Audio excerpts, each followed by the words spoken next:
खेसारी लाल यादव जी का एक बहुत ही बेहतरीन एवं ज़बरदस्त वीडियो सॉन्ग जो कि जर्मनी के आर्मेनिया में शूटिंग हुआ था, जिस एल्बम का नाम था आशिक। वो आशिक का वीडियो सॉन्ग जो है वायरल भोजपुरी के यूट्यूब चैनल पर रिलीज हुआ था। लेकिन आप सभी को बता दें कि ये गाने जो है अभी 22 नंबर पर ट्रेंड कर रहा है, यानी ट्रेंडिंग सेक्शन में।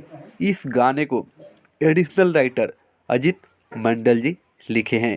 वहीं इसके म्यूजिक डायरेक्टर जो है शुभम राज SBR है।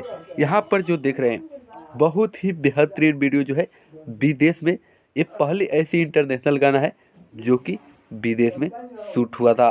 आप सभी को बता दें कि खेसारी लाल यादव जी का ये गाना बहुत ही ज़बरदस्त तरीके से वायरल हो रहा है और इस पर जो है एक से बढ़कर एक रील बनाए जा रहे हैं। वह इस गाने को खेसारी लाल यादव जी और प्रियंका सिंह जी गाए हैं और इस गाने के वीडियो डायरेक्टर जो है दीपेश गोयल जी हैं।